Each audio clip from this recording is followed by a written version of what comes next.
You know I run into my baby. I finally found my old blue dream.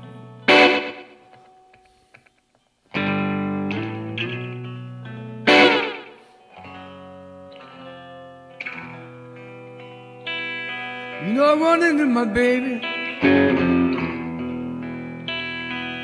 I finally found my old blue dream.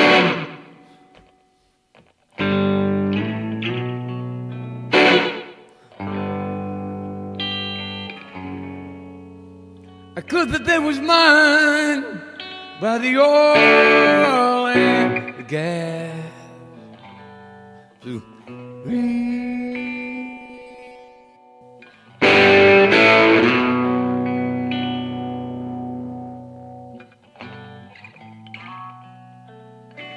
If I could get back my blue jeans, just how happy could one man be?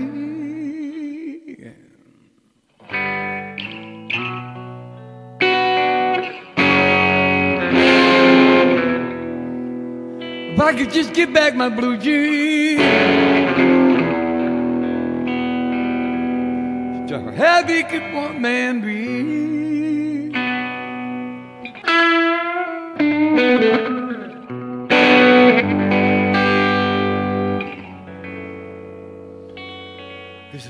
I got back my blue jeans, you know my baby, because I'm bringing them home to me.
If I could just get back my old blue jeans, just how happy now could one man be?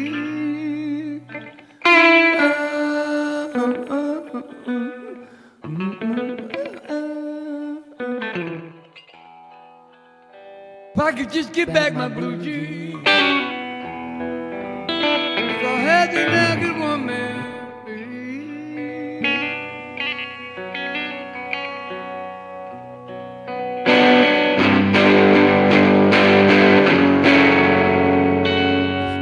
I got back my blue jeans, you know my baby, she be bringing them home to me.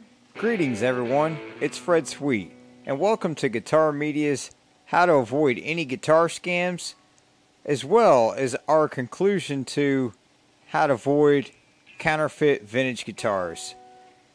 Alright, for some time I've been shopping for guitars at different places, including guitar shows, Reverb, eBay, Craigslist, so on and so forth. I've basically picked up on, local or in-person sales. You're playing it pretty safe at a guitar show. Most of the dealers are well experienced and renowned, and you're not going to typically run into a lot of guitar scams at guitar shows.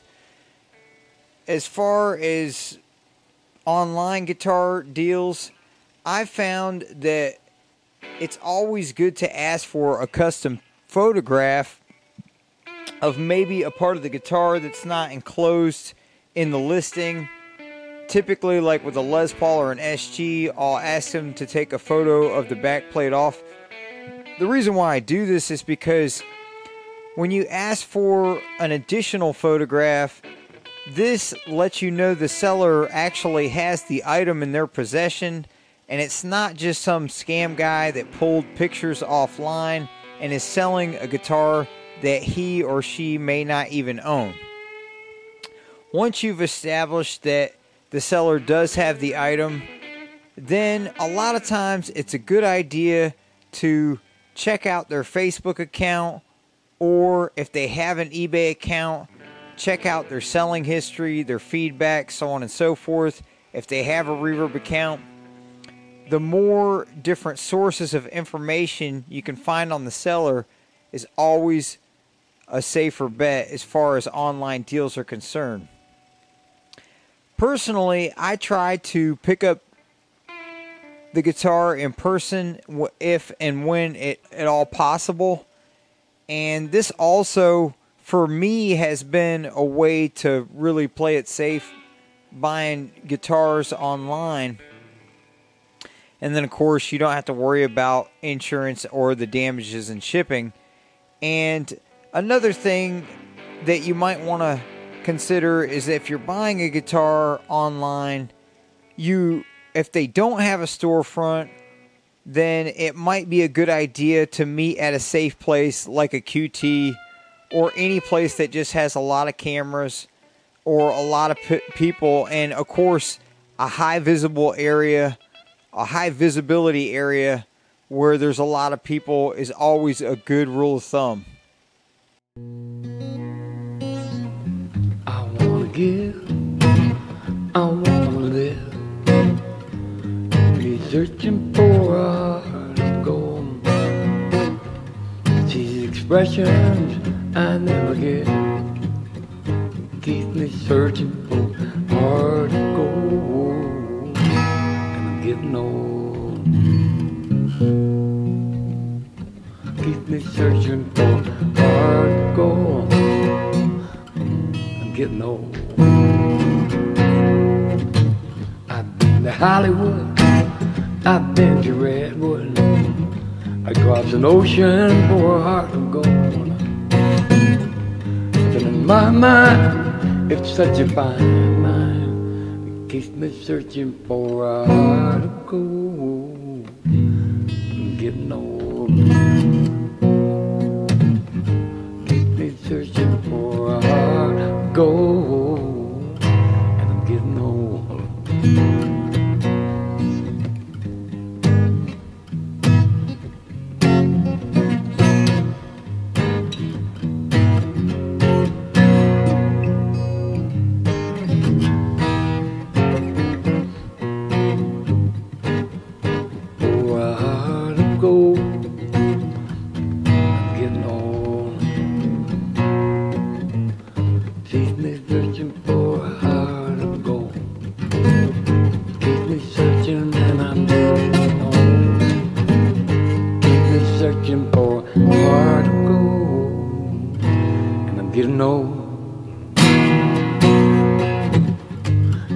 Searching for a heart of gold.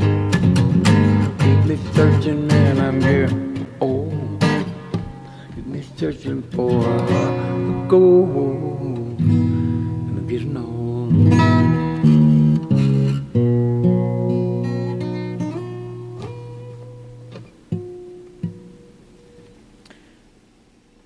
I guess it's time to move on to the ES model section of this video.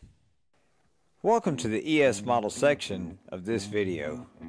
Because I haven't done a lot of research on these guitars, I went ahead and just took a look on Reverb to see what was kicking around, and in my short ventures I was able to find a 58 or 59 Sunburst that still had the original Kluson tuning keys in the case. And the guitar, the minute I saw it, of course it was a Sunburst, and I noticed just right off the bat the inconsistency in the color of the Sunburst on the front of the guitar, and how it seemed to be getting kind of thin around the edges and lighter on one horn than the other, and so on and so forth. And when I saw the back of the guitar, You know, of course, the sunburst was a lot more pronounced and darker around the edge and just better color. And it just struck me as an honest guitar from the get-go. And then when I saw the original keys, which had started to deteriorate, which of course were replaced, that just was a really good feeling. And I think that really, you know, any of those extremely valuable 58, 59, 60 Gibson model guitars, you know, just because they don't have the original tuning keys that are deteriorating, or maybe the original tuning keys haven't started to deteriorate yet, or whatever the case may be, it's just nice, really nice to see that, because it's a good feeling. You know, it's just something that's a little reassurance there. And of course, those are going to be the most counterfeited out of the Gibson ES model guitars, because they're the most valuable and the most suspect and to look out for across the board. I wouldn't say that I've seen really a lot or as many counterfeit ES model guitars, but once again, I haven't really looked for those or looked out for those. Please stay tuned for some Gibson ES model fun facts, as I really don't talk much more about how to avoid counterfeit vintage Gibson ES model guitars in this video.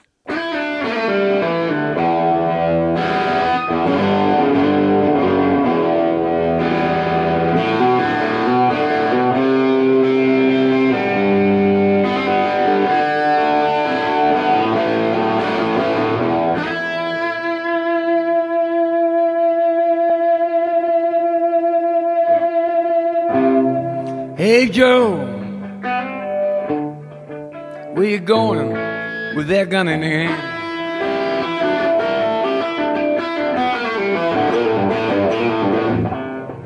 Hey Joe, where you going with that gun in your hand?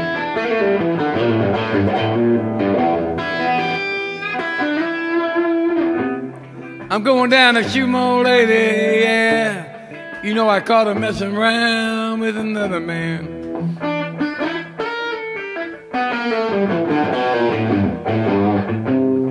I'm going down to shoot the old lady. You know I caught her messing around with another man.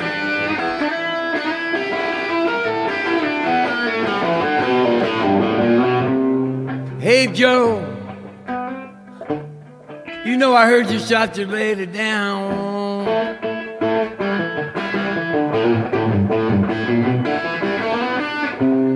Hey Joe,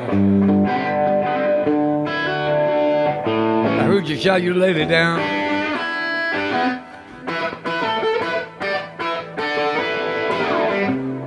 Yeah, I shot her. You know I put her 6 feet in the ground.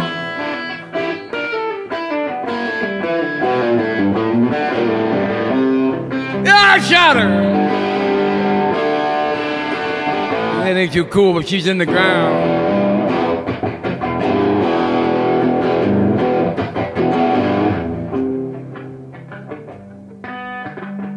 Hey Joe, where you gonna run to now?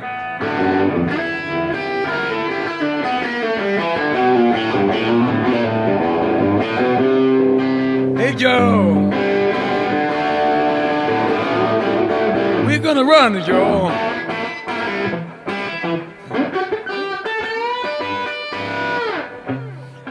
I'm going down south, I'm going way down south, maybe Mexico way.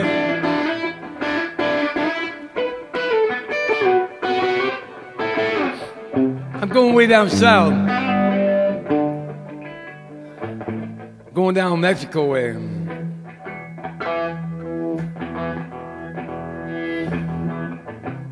Ain't no hangman. Ain't no hangman gonna put a rope around me.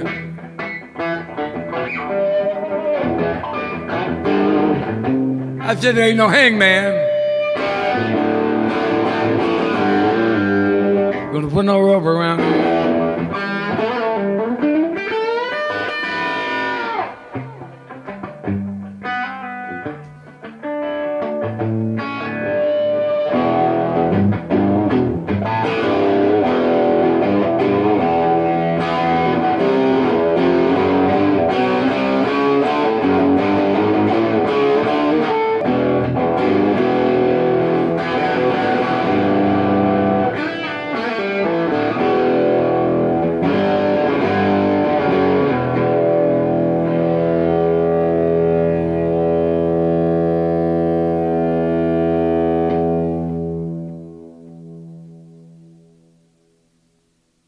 Alright, welcome to the F-hole section of this video. With Gibson F-hole guitars, across the board, I don't think there's as many forgeries, but still a very, very valuable guitar when they first came out, and definitely the high point for the values of Gibson F-hole guitars would be 1958 and 1959. And basically, that was really one of the greatest times in history for the electric guitar, with the invention of the Gibson Flying V and the Gibson Explorer, as well as the 335, 345, and 355 Gibson guitar models. And so, this being 1967, late 67, early 68, ES355. The thing is with the ES model guitars, typically before 1965, what we see is the stop tailpiece, and those were the most desirable models for the F-hole model Gibson guitars, and the most valuable models, and also the most suspect to be counterfeit. And we have seen, of course, many reissues of the 58 335 natural dot guitar and the dot, era 355 or 335s. And the dots are something that was done away with, I believe, in around 1962. And once again, right around 65, when they did away with the stop tailpiece, they also went from a 1 11/16 nut width down to a 1 9/16 nut width. So 66, late 65, 66, 67, 68, and 69, and into the early 70s would have had either 1 9/16, or I've seen them even as skinny as 1.5 inches. So this is something that takes away from the value, as well as, a guitar that's not originally a stop. And this is something to look for when you're looking at a 60s, especially a 60s and even a 70s ES model guitar, is you want to look at the bottom of the guitar here, because the trapeze tailpiece, when you look at the bottom of the guitar, there was some screws that would hold it in down here. And so a guitar that's been modified from a trapeze tailpiece to a stop tailpiece, there would be some visibly filled in screw holes here, and that would be a tall tale sign that the guitar has been modified and was not originally a stop tailpiece. And so another thing with the Gibson F-hole guitars is I kind of really like the idea of the Bigsby on these guitars, because the Bigsby kind of gives you really that 50s F-hole feel, even on a later 60s or early 70s F-hole guitar, because so many of them came with the trapeze tailpiece or the Lear Vibrola system, which of course was not available in the 1950s. So another thing cool about this particular guitar is the original Grover tuners, and once again, they were mostly done away with in the 50s, and so it's kind of a cool funky 50s thing they got going on there. This particular guitar, contrary to popular belief, is not a fretless wonder model. Interesting enough, it came with frets, which is pretty cool, which these frets on this guitar have been dressed, and you can see when you look at the fingerboard closely the lines where it has been filed down. And then other than that, this also is a mono ES355, and so this is another thing to look for on a 345 or ES355, is a lot of times people would take the stereo jack and remove it from the guitar and basically just convert that over to a mono jack, which is a very simple conversion. A lot of people are not so keen on the stereo models, and the stereo models are not as valuable as the mono models. And of the mono models for the ES345 and ES355 were also a lower production number. So there weren't as many of those guitars available. There weren't as many of those guitars available, so there's less of a supply and obviously more of a demand for a mono, which makes it slightly more valuable. Okay, if not dramatically more valuable, and I guess no one may ever know, because of course it's not an everyday guitar, so it's not like they, come up every day for sale and sell every day. So I don't know that they'll ever. Of course, the Reverb price guide is something that I recommend anyone check on any vintage guitar before purchasing any vintage guitar. And this is something, you shouldn't be prideful and think that you know the value. You should always check the Reverb price guide, and when you go to sell the guitar, I think that's a great thing to do, because they're based on actual sold, guitars, and a lot of people will argue with me and say, yeah, but they don't have the pictures, and yeah, who knows, they could have been a busted neck, and yeah. Well, it is what it is. I mean, I don't. The thing is it's a better reflection than any other reflection that I've ever seen, and the reason why I say that is because when you look on eBay, they just, they just don't go back through the years and show you the amount that the guitars have sold for. And so this is a lot better, with a record through the years. And you do have to take into consideration that, yes, maybe, if it's a really low price, maybe the guitar or the amp was not working or was broken. And of course, that does affect the overall picture of the value of those guitars.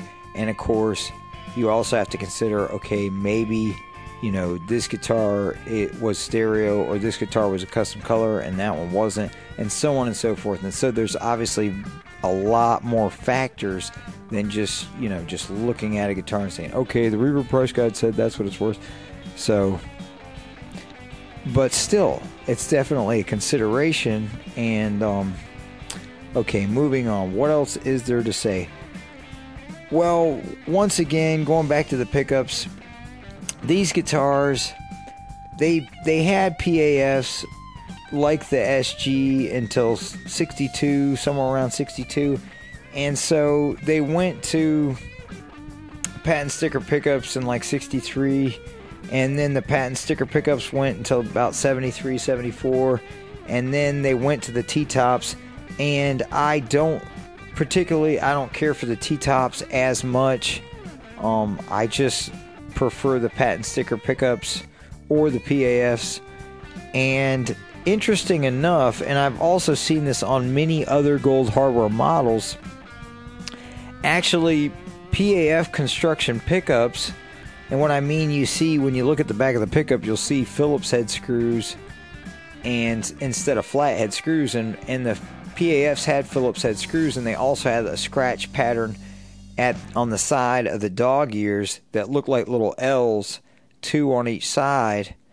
And this is something that we see on gold hardware guitars like Les Paul Customs and ES345s and ES355s throughout the late 60s and even into the early 70s. In some rare instances, we have actually seen a PAF, like a gold PAF, on some of those guitars. Like one of them will actually be a PAF, and then sometimes we see like a little scratch pattern on the back of the pickup. And this could be an indication that Gibson scratched the PAF sticker off and applied the patent number pickup. And really, who knows? I've also seen a double pattern, and it's just, to me, it's just very interesting. I don't think, obviously, as many of the gold hardware guitars were going out the door, so there may have been a surplus of those parts at that time, and that would explain the later PAF construction on gold hardware, instruments. So, is there anything else to say? Yeah, well, once again with the finish, and I didn't really say this on the SG, but 72 is pretty much the cutoff across the board for the thinner finishes, and definitely worth mentioning because the sound, and of course the thinner finish paired with the patent sticker pickups, of course it's a superior sound. Let's see, is there anything else to say? Well, I think what I said is good enough, but of course the knobs are another thing that's worth mentioning, that on Gibson ES models, because they started in 1958, they came with the gold speed knobs. Now this is something that was mostly done away with in 1960 with the they started offering the reflector knobs, which they're both really cool. Obviously the speed knobs have more of a 50s vibe and the reflectors have more of a 60s vibe. Well, we see here in 67, and right around 67 was the transition from the reflectors to the witch hats, and some people probably call them top hats, but whatever. It's a totally different style knob, which I personally like these knobs a lot better on the Black Beauty guitars because the knobs are black and they have a larger black area. I just think they go over a little better on the Black Beauties, and that's just my 2 cents. So, anywho, oh yeah, of course, and of course the guards. That's another thing. The guards gas off on these. Tortoiseshell guards gas off, and so this one's been replaced, and that's typical. And also, it does seem to have an effect on the finish, and of course many vintage guitars are going to have a guard fade anyways, regardless of whether their pick guard has gassed off or not. So is there anything else to say about the Gibson ES models? Yes, of course, the ES 335, 345, and 355 are block through design, meaning that they're semi-hollow body. It's a lot easier to plug one of these guitars into one of these amps and crank it up, and then the fully hollow body guitars, they feed back at much lower volumes. And that's also another thing worth mentioning, that a lot of times we'll see people will take a 330, which is a P90 model, and then modify it to humbuckers. This obviously doesn't make it a 335, it's still a 330, and it's not a block through, and it's something to look out for. Another thing they did is, if you look at 330s, some of them have a much better reach, and it's basically the cutaway, stops up here in the early mid 60s, and then in the late 60s on the 330, the reach is more like the 335. It's a lot better reach, and I don't know why they did that, but it's just something that they did. And then, of course, so many different models. The depth is also another thing with ES model guitars. Some are thin body, and then others are thicker. And this is just something to research before you look to purchase your vintage Gibson ES model guitar. Thanks for watching, and check our channel for our latest videos.